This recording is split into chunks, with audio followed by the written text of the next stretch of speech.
pula berantem di Ipoh. Mari kita masuk.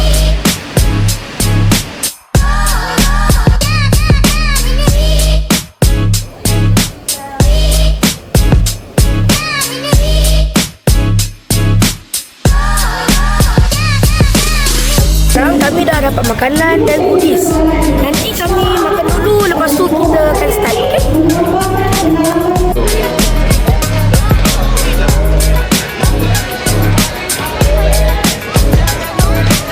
Saya sudah berselat. Fakta menarik, ada lebih daripada 50 kedai di sini. Tidak satu, budak lelaki, tutori berbeza, komik, remaja, buku motivasi, malah buku rujukan sekolah. Harga pula ada yang serendah RM5. Murah kan kawan-kawan?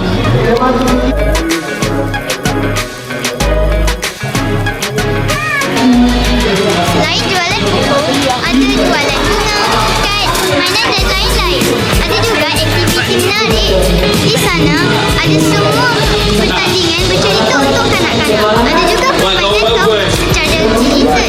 Semua ini menjadikan pasar buku tahun ini bukan sekadar tempat membeli, tetapi tempat berkongsi ilmu dan inspirasi.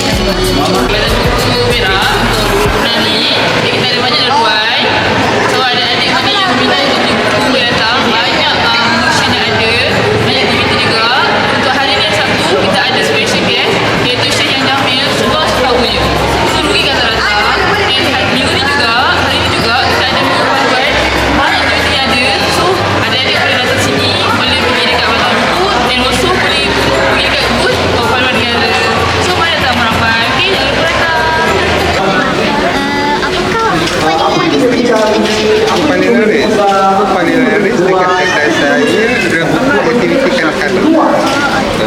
Yang paling laris yang Acik biasa jual biasanya macam komik, lepas tu motivasi, novel, buku agama.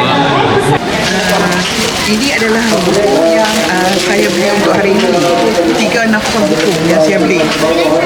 Wood Research Part 1, Part 2 dan Part 3. Ini adalah kali pertama saya datang ke pesta buku besar macam ni. Kesimpulannya, banyak aktiviti yang boleh dilakukan di sini selain membeli buku.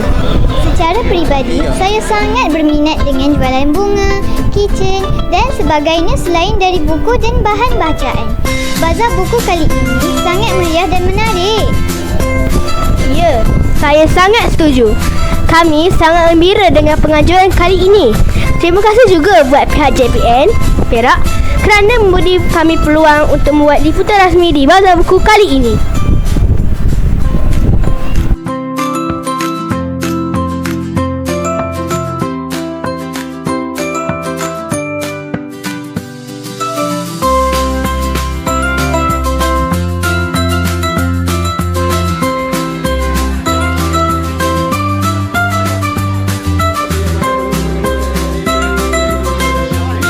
Itu sahaja dari kami. Sekian, terima kasih. Bye.